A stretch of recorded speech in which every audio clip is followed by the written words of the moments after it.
In this video, I'm going to just give a quick little introduction to Excel.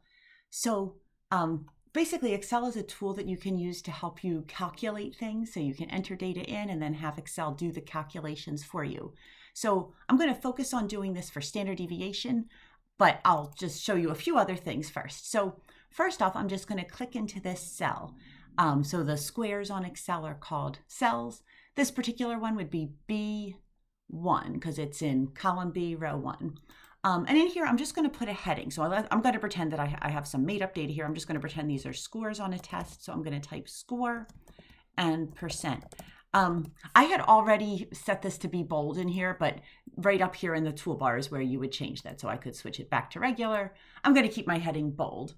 The other thing I had done was just drag this column to be a little wider. So you can, drag that, like just kind of click on the bar up top and move them if you want to. I mean, that's all just kind of aesthetic formatting. So now let's put some numbers in here. So let's pretend these are the test scores I have. So I've got 70, 75, 82, 90, and 93.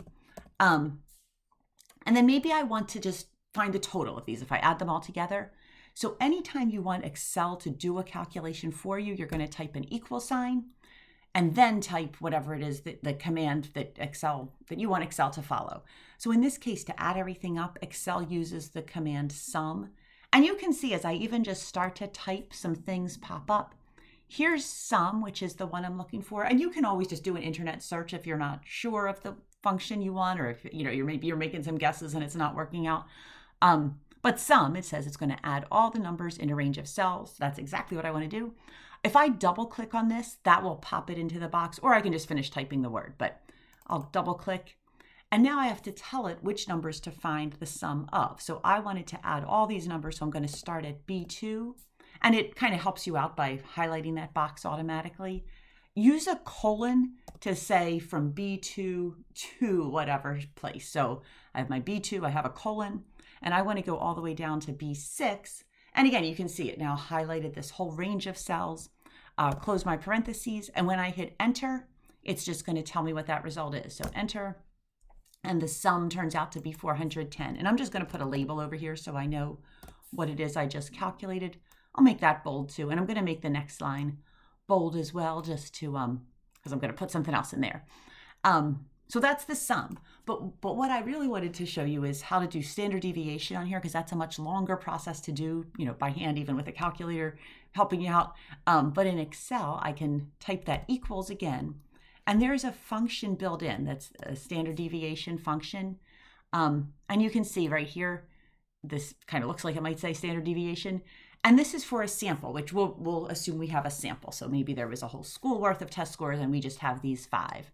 So we're finding the standard deviation of this sample. So I'm going to double click that. And again, I need to tell it which numbers to do. So I can type that same B2 colon B6 again, or I can just left click with my mouse here, drag down, let go. And you can notice it popped all of those numbers into the next to standard deviation sample. Close parentheses and enter. Or you can just type it as we did before. I'm just going to label that this was my standard deviation. You can see this is a much longer word, so I can make this cell a little taller. Click in the box again, and then I can go to this kind of top, slightly to the left, where it says wrap text, and that will, fit the whole thing in this bigger box that I made. Another thing I can do just to make this look nicer is this is a whole lot of decimal places.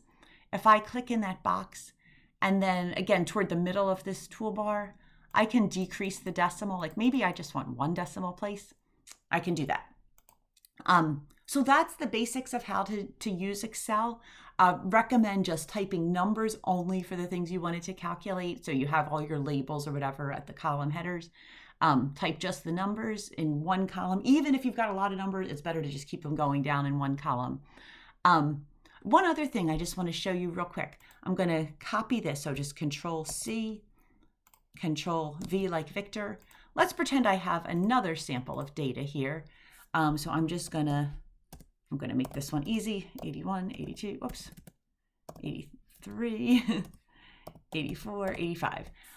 If I want to do these exact same 2 calculations, I want a sum and a standard deviation, I can copy both of these. So I just click to highlight both cells, Control C, come over here, Control V like Victor, and there is the standard deviation of these.